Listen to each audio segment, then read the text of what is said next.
A very good evening. You're watching News 9 with me, Akshita. Well, first up, the Election Commission has slapped a notice on Prakash Hukkeri for violating the Election Code of Conduct. He was holding a meeting at the Bar Association, the premises of the District Court, this afternoon. Rajshekhar Mirje, president of the association, has also been slapped a notice for allowing the meeting. Earlier today, Prakash Hukkeri launched a scathing attack on media personnel. He stopped the reporter from televising his meeting, which was being held in the court premises in Chikodi. He was holding a meeting with the members of the Bar Association. Prakash Hukkeri, who is also the Congress candidate from the same constituency, tried to prevent the cameramen from filming him.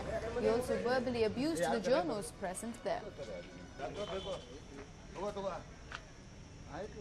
So now Prakash Hukkeri landing in trouble for going ahead and conducting a meeting with the Bar Council in court premises. He has landed in big trouble with the Election Commission slapping a notice against him, and the EC also slapping a notice against the Bar President, stating that he allowed the meeting to take place. So the EC going ahead and taking up strict action against Hukkeri for conducting this particular meet, which is a clear violation of the poll code of conduct. A day ahead of polling day there, trouble for Prakash Hukkeri, and this would probably also explain why Hukkeri got so offended by the cameras going ahead and filming this particular meeting. He was seen verbally abusing the cameramen and also trying to shove aside their cameras, and now all of it being explained with the EC going ahead and slapping a notice against Hukkeri.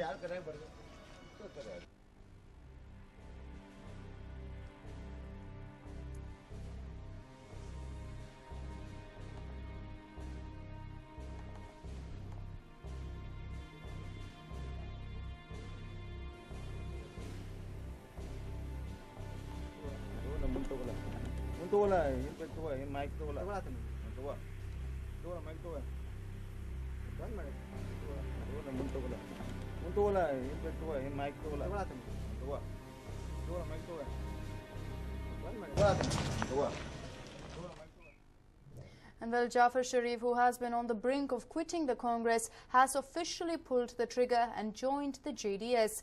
The veteran leader will not be contesting the polls, but will play a major role in wooing the minority votes. He reserved some special abuse for Sonia Gandhi and praise for Siddaramaiah. Mift Sharif, who was denied the party ticket to contest elections, said that Sonia is the reason I quit the party. 83-year-old Sharif, who was considered as one of the secular faces of the party and one of the biggest names among the leaders from the minority community, snapped his 6-decade-old association with Congress. He has faxed his resignation from the Congress primary membership to AICC President Sonia Gandhi, but will not contest Lok Sabha elections. Jafar Sharif, after much speculation, finally going ahead and cutting all ties with the Congress. This was much expected, but Jafar Sharif bowing out by naming Sonia Gandhi and stating that she was the reason he took this particular decision.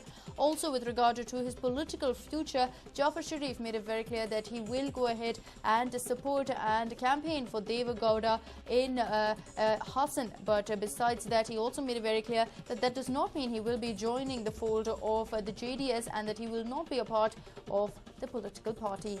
But Sharif also going ahead and sparing some words for Siddaramaiah, stating that he almost feels bad for the Chief Minister considering the lack of power he has. Sharif went on to state that all decisions at the state level are taken quite simply by Sonia Gandhi and nobody else. It is only the top leadership at AICC who takes all the shots and calls all the decisions in Karnataka. But this will may in fact prove to be a big problem for the Congress a day ahead of polling day. Jafar Sharif calling it quits. Keep in mind that he is a minority leader and boasts of quite a bit of support. But this was very much expected after he was shunned from his constituency, Bangalore Central, which was instead taken over by Rahul Gandhi's close associate, Rizwan Arshad. ನಾನು ಕಾಂಗ್ರೆಸ್ಸಲ್ಲಿ ಇಲ್ಲ, ಕಾಂಗ್ರೆಸ್ಸಿಂದ ಹೊರಗೆ ಬಂದಿದ್ದೇನೆ. ಆದರೆ ಬೇರೆ ಯಾವ ಪಕ್ಷಕ್ಕೂ ಇನ್ನೂ ಸೇರಿಲ್ಲ. ಕೇವಲ ದೇವೇಗೌಡರಿಗೆ ಹಾಸನ ಕ್ಷೇತ್ರದಲ್ಲಿ ಅವರಿಗೆ JDSಗೆ ಬೆಂಬಲ ಕೊಡಬೇಕು, ಅವರಿಗೆ ದೇವೇಗೌಡರಿಗೆ ವೈಯಕ್ತಿಕವಾಗಿ ದೇಶದ ಒಬ್ಬ ಹಿರಿಯ ನಾಯಕರು ಹುಟ್ಟು ಹೋರಾಟಗಾರರು ಜನಗಳ ಸಮಸ್ಯೆಗಳನ್ನು ತೆಗೆದುಕೊಂಡು ಯಾವಾಗಲೂ ಹೋರಾಟ ಮಾಡ್ತಾರೆ. ಅವರಿಗೆ ಬೆಂಬಲ ಕೊಡಬೇಕು ಅಂತ ಕಾಂಗ್ರೆಸ್ನವ್ರಿಗೆ ಕಾಗದ ಬರೆದಿದ್ದೆ. ಕಾಂಗ್ರೆಸ್ನವರು ಅದನ್ನು ಅವರಿಗೆ ಇಚ್ಛೆ ಪಡಲಿಲ್ಲ, ಮಾಡಲಿಲ್ಲ. ಆಯಿತು, ಅವ್ರು ಮಾಡದೆ ಹೋದರೆ ಹೋಯಿತು, ನಮ್ಮ ಕೈಲ ನಾವು ಮಾಡೋದು ಅಷ್ಟೇ. ಏನು ಸರ್ ಜಾಫರ್ ಷರೀಫ್ ಇಷ್ಟು ಹಿರಿಯ ನಾಯಕರು Congress And while lashing out at Narendra Modi for sidestepping the issue of apologizing for the 2002 Gujarat riots, the Congress said that he is someone who runs away from giving an apology. Congress said that Modi wants to prove to the country that a dictator never apologizes. The statement came after Modi's interview on News9, where he said that the Congress should first account for their sins before asking him to tender an apology in connection with the 2002 riots. Today, Modi also reacted. He said, and I quote, "I have said whatever I had to say. I have come out of people's court like gold." Narendra भाई, आपसे एक सीधा सवाल है। गुजरात के दंगों को लेकर आपके ऊपर इल्जामात का दौर चलता रहा।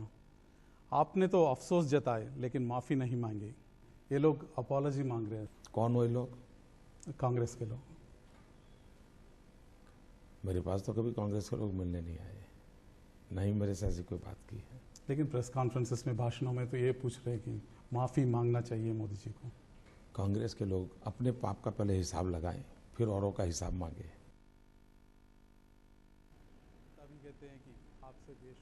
Well, that was the statement that Narendra Modi had made, that the Congress is now latched onto and slammed Modi. But of course, today he reacted to the same and said, based on his silence in the post-riot scenario, that I was not silent. I answered questions from every top journalist in the country from 2002 to 2007. He also goes on to state, but I noticed there was no exercise to understand the truth. It was unknown entity causing conspiracies. This is exactly what Narendra Modi has gone on to state quite clearly, that he was never silent. He has answered the questions that everyone has posed at him, especially top journalists from 2002 all the way to 2007. We're also going on to state that somewhere along the route he did realize that there was no way to exercise the truth, and of course and it was an unknown entity causing conspiracies. So this is what Narendra Modi has gone on to state with regard to this particular controversy that he has quoted after his refusal to go ahead and apologize for the 2002 Gujarat riots.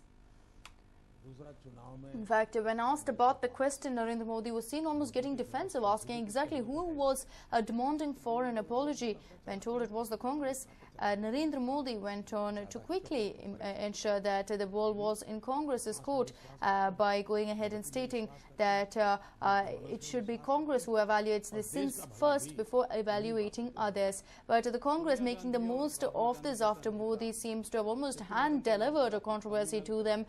The Congress going on to slam Modi, stating that these are the words of a dictator, and like a dictator, Modi has refused to apologize. मैं 12-15 साल से गुजरात राज्य में इतना बड़ा दायित्व संभाल रहा हूँ। मैंने तो कभी मनमोहन सिंह जी को 10 साल में ऐसा कहते सुना नहीं है। दूसरा, चुनाव में कांग्रेस के पास मोदी के खिलाफ स्पेसिफिक कुछ कहने को है नहीं, तो गोलमोल अपना चलाते रहते हैं। बेचारों को इतना तो चलाने के लिए मौका देना चाहिए, ज़्यादा क्यों उनको परेशान करें।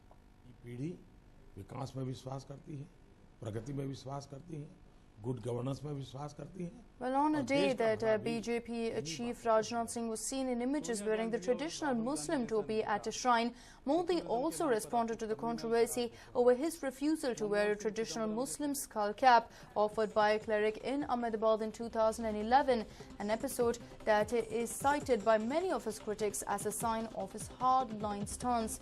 And this is what he went on to state: I will not wear any symbol of appeasement for a photo op. Does Sonia Gandhi wear a skull cap? Well, a very, very strong remark coming in from Narendra Modi there, this time around putting it on the Congress and stating quite clearly that he will not wear anything for a symbol of appeasement and for a mere photo op. And also going on to ask if Sonia Gandhi wears a skull cap, responding, of course, to all of the critics, responding to all the questions that have been coming in from the Congress with regards to why Narendra Modi was hesitant to wear the skull cap in Ahmedabad in 2011. And several people have used it as an opportunity, especially the Congress, to go ahead and slam Modi and state quite clearly that Modi is not pro-Muslims. He is not a secular leader. And now using that very thing, Modi has turned it around, questioned Sonia Gandhi on whether she would be willing to wear a skull cap.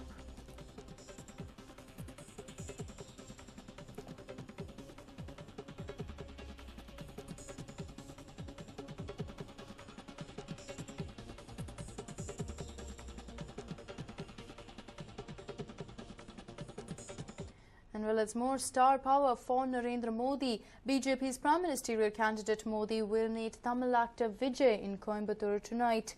Narendra Modi is campaigning in Coimbatore today. Vijay will be having a formal meeting with the politician later in the evening. But it is not clear whether they will share the stage together or not. Vijay tweeted, and I quote, "Indeed, privileged to be invited to a non-political meeting with Narendra Modi ji. Looking forward to meet him." This was exactly what Vijay tweeted, and of course the highlight will have to be the fact that he used the word non-political, trying to ensure that he plays it safe and doesn't make it seem like he is showing or pledging his support for the BJP with this particular meet. But what we have to keep in mind is that this comes just days after Modi met Rajinikanth at his residence. In the recent months, many celebrities from different film industries have supported Modi.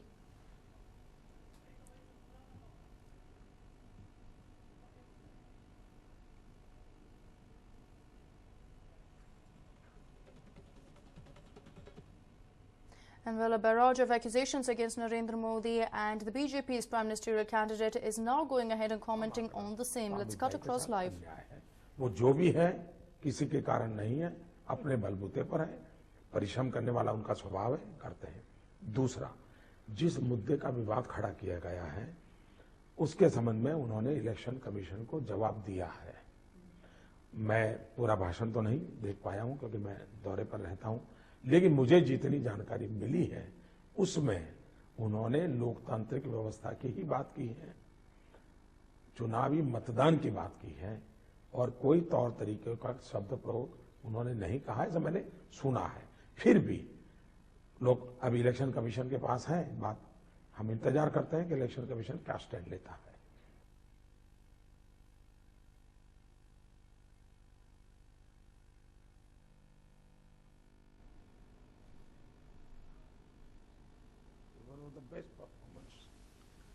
Of course, Narendra Modi's interview there, going ahead and justifying everything that he went on to state in that exclusive interview with News9. Narendra Modi has, in fact, just today reacted on several of those points, and now once again giving a straightforward explanation to exactly what he meant, exactly why he was not willing to issue an apology, and also with regard to the issue of wearing a skull cap in 2011. That is an issue that he has spoken of in the past as well, stating quite clearly that he did not believe in wearing such a symbol for a mere photo op. He has his own beliefs, but also respected others. But this time around, escalating it further, he went on to state that why doesn't Sonia Gandhi wear a skull cap? मैं पूरा भाषण तो नहीं